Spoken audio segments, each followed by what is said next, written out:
Okay, so good morning class. How are you today? Okay, it is great to hear that you are all doing fine. Okay, so may I ask everyone to kindly stand up for a prayer? May I ask our prayer leader please to kindly lead us to prayer. Amen. Thank you for that wonderful prayer. And before you take your seat, kindly check for any letters under your chairs, and if there are any, kindly pick them up and throw them in the trash can. Okay, thank you very much. You may now take your seat. Now let us proceed in checking your attendance. Let us check your attendance.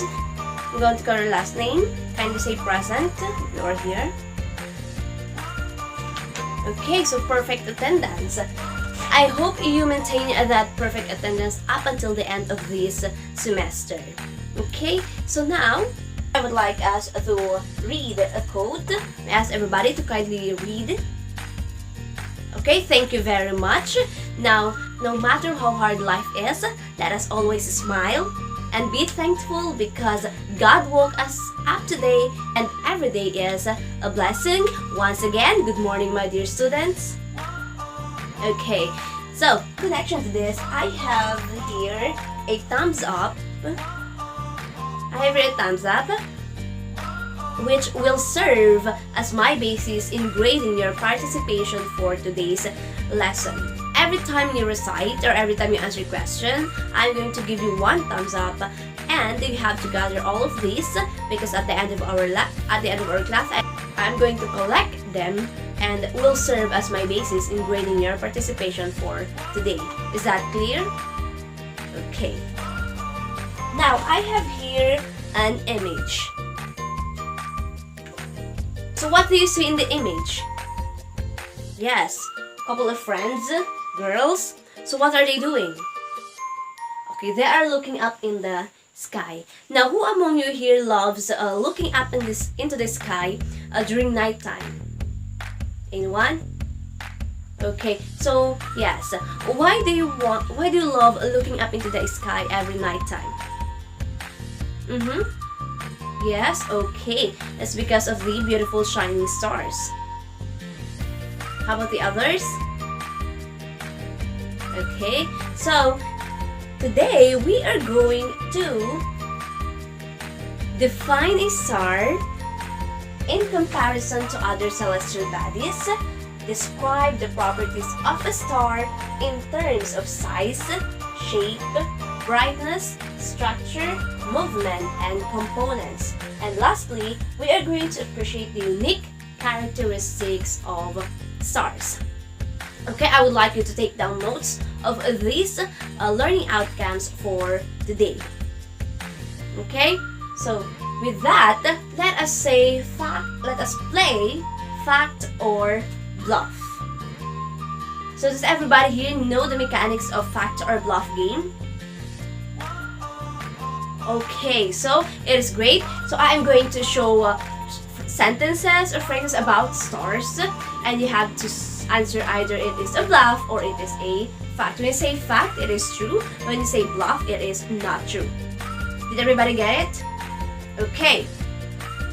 Since you are already in 4 rows, row 1 will be group 1, row 2 will be group 2, row 3 will be group 3, and row 4 will be group 4.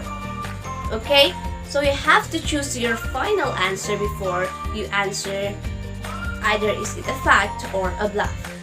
Okay? Okay, so let's start with the first one. The word star comes from the Old English word isteora. Is it a fact or a bluff? I'm going to give you 10 seconds to decide. The word star comes from the Old English stora. Is it a fact or a bluff? So 10, 9, 8, 1.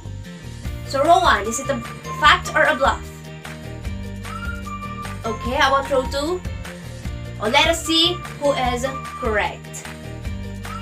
Okay, so it is a fact. So this word star comes from the Old English steora. Okay, so point row 1. Next. Stars do twinkle. Stars do twinkle. Is it a fact or a bluff? Okay, so let us check if it is fact or a bluff. Okay, it is bluff. So, nobody got the correct answer. Stars do not twinkle. Why is that? We will tackle about that later on. Next, stars are randomly scattered in the universe. Stars are randomly scattered in the universe. Is it a fact or a bluff? Okay, may I know your answers? Row 1? Okay. Okay, let us see if who got the correct answer. Let us see if you get it right. Okay, it is bluff. Why is that? Because stars are not randomly scattered in the universe. Malalaman natin mamaya kung bakit. Okay, next. Stars vary in colors and sizes. Stars vary in color and sizes. Is it a fact or a bluff? Okay, let us see if this is a fact or a bluff. Okay, it is a fact because stars vary in colors and sizes. Okay, next. Stars have the same distances. Stars have the same distances. Is it a fact or a bluff? Okay, so let us see. Let us see if it is fact or bluff. Okay, it is a bluff. The stars have the same distances. Do they? They don't have the same distances. Okay, next. Okay, stars are ball in shape. Stars are ball in shape. Is it a fact or a bluff? Okay, so is it a fact or a bluff? Let us see. It is a fact. Stars are ball in shape.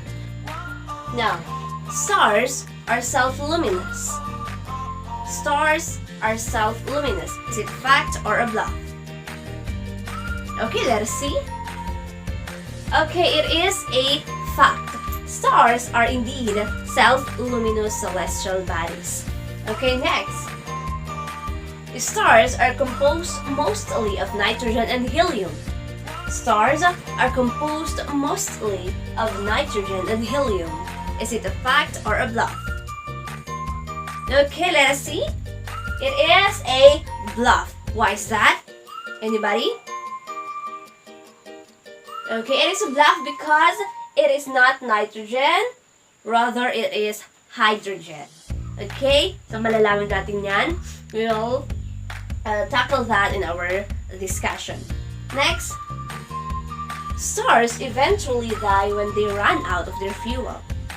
Stars eventually die when they run out of their fuel. Do stars die in the first place? Okay, so it is a fact or a bluff. Let us see. It is a fact. Stars do die when they run out of their hydrogen fuel.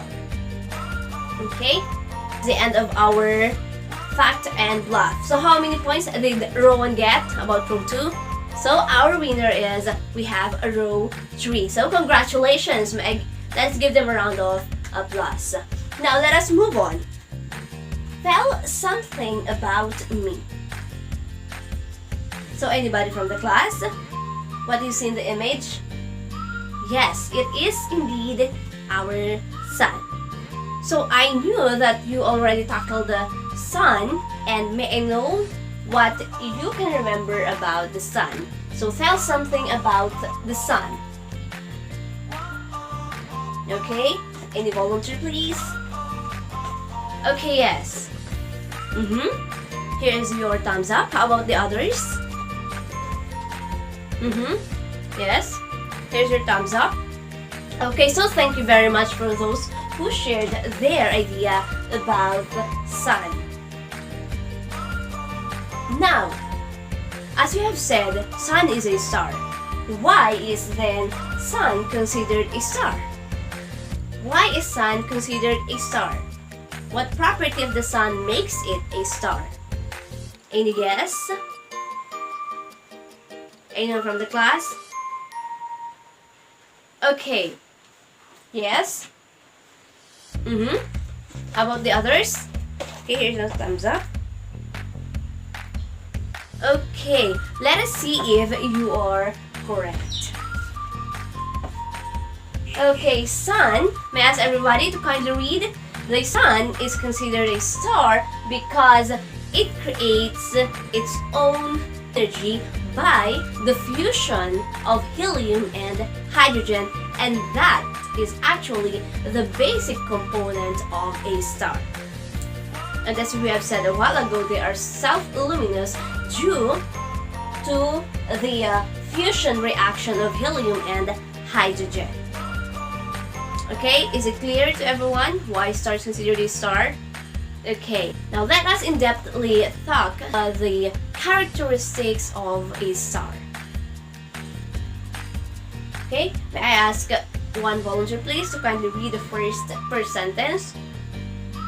Okay, yes, take note. Thank you very much for reading. Now, take note of the word self-luminous celestial body of gas. So stars are self-luminous, meaning they can, from the word luminous, bright. Okay, they can brighten themselves. Unlike our planet, which relies on the radiation or on the light coming from the sun. Stars create their own light. That is why during nighttime they really shine bright. Okay, so next, can you read? Okay, as we have said, stars, you can remember, that is why stars are not randomly scattered in the universe, because they are gathered together in a vast group known as galaxies. It is the galaxy where stars are residing. The nearest star in Earth is actually Sun. Okay, next, the source of their energy is nuclear reactions going on deep inside the stars. So the source of energy of the stars, as I have said a while ago, is a nuclear fusion of helium and hydrogen. Now I have here a video for us to better understand how this nuclear reaction occurs inside the stars. Let us watch this.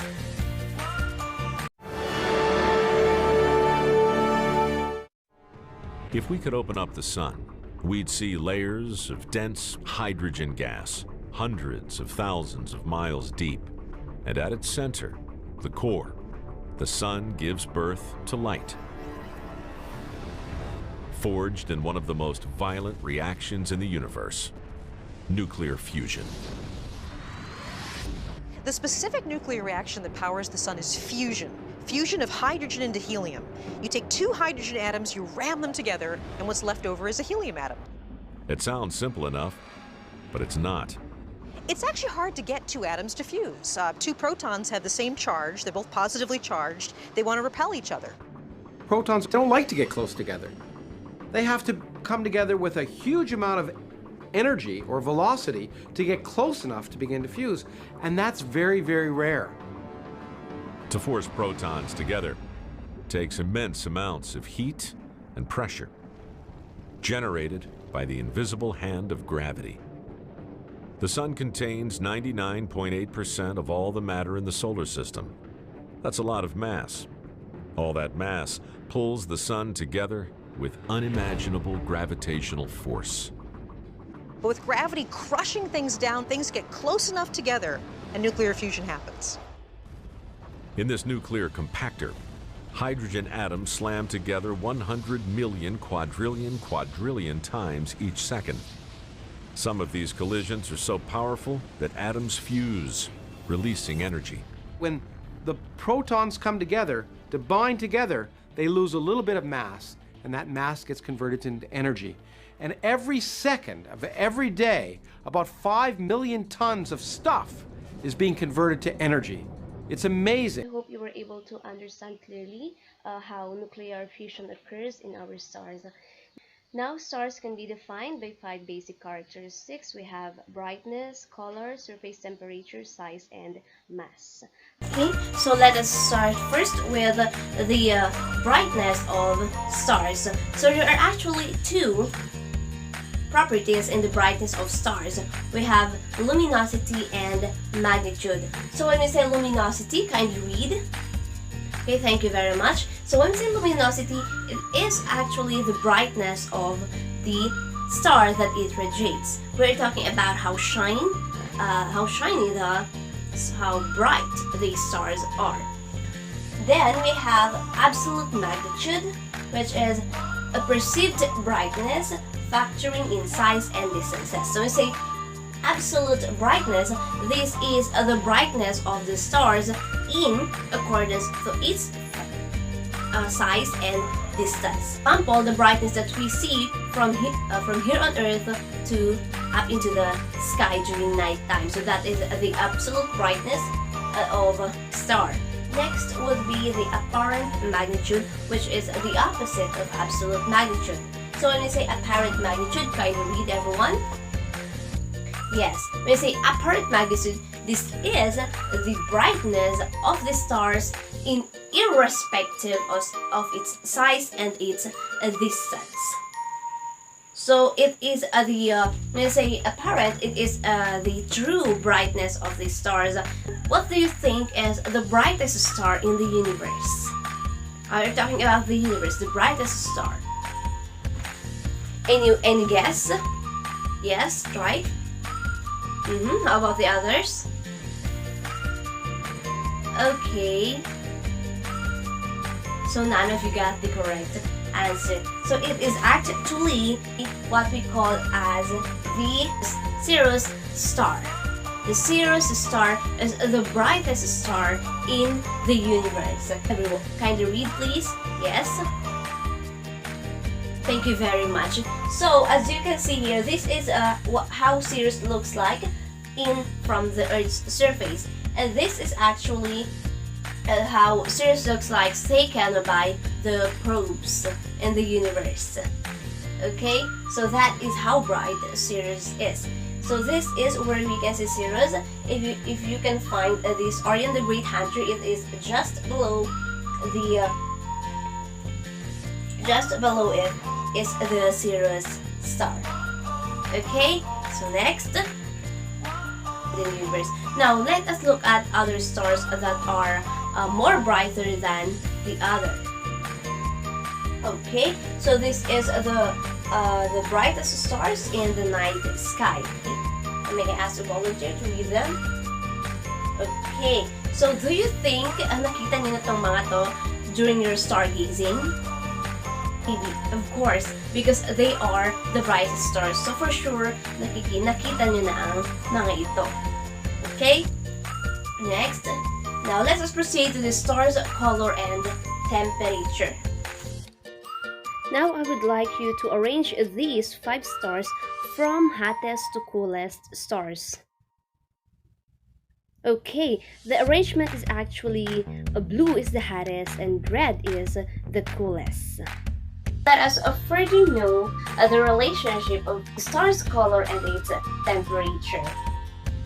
So, a star's color depends on its surface temperature, and stars can also blend colors such as red-orange stars or blue-white stars. So they don't only remain as red, as blue, but they can also mix. So we have red-orange, blue-white colors of our stars. Okay, and as we all know, stars exist in a range of colors. So we have red, we have orange, we have yellow, we have green, we have white and blue. But red is the coolest and blue is the hottest. That is the relationship of the color of the stars and its temperature. Okay, so let's now proceed to the types of stars according to their sizes. There are actually 3 types of stars according to their size. We have dwarf stars, we have giant stars, and supergiant stars. So we have a red giant star, a red supergiant star, blue giant star, white dwarf star, yellow dwarf star, red dwarf star, and brown dwarf star. Okay, so with this, nasaan kaya dyan yung star natin, yung sun? Nasaan kaya siya sa mga ito? Is it a yellow dwarf star, or a red supergiant, or a giant star? So any guess from the class? Okay, let us see if you are correct. So our star, let us look at our sun. So our sun is not even among the biggest stars. So we have giant stars. These are the giant stars. Pero this is the sun. So our sun is actually a yellow dwarf star. Okay, so kung makikita nyo how big a giant star is. So this is a giant star. Now, this is the giant star in comparison now to supergiant stars. So ganyan kalalaki yung mga that's the difference among dwarf stars, giant stars, and supergiant stars. Okay? So, pero, why then is sun bigger than the other stars? So if sun is not even among the biggest stars, then why does it appear big in Earth? Okay, exactly, very good. So that is because of the distance of the stars to the Earth. Whereas the closer they start to Earth, the bigger it looks like. The farther they start to Earth, the smaller it looks like. So kung mas malapit yung stars, of course, mas makikita natin yung, it appears like it is big. Pero kung malayo siya, it will appear as a small star. And as we have said, sun is the nearest star here on Earth. That is why it appears bigger than the other. Okay? So next, let us look at the distances of some stars. Okay, so we have Sirius, the brightest star, if you guys don't remember, has 8.5 distance from Earth in light years. So the unit used here is light year. Next is we have Vega, which is 26.5 light year, and Antares, 390 light year, Betelgeuse, 587, Polaris, 680, and we have Rigel, which is Rigel original, we have 900 light years. So that is how far star here on Earth. So ganyan kalalayo ang mga stars. That's why we can't see their true brightness, their true color, their true sizes. Okay, so next, let us proceed now to stellar evolution. So we have the stellar evolution starting from the nebula from the nebula we can create 2 types of stars. So we have a low and medium mass stars, kabilang dito ang ating sun. Then red giant to planetary nebula, then going back to white planetary nebula, then we have now the white dwarf.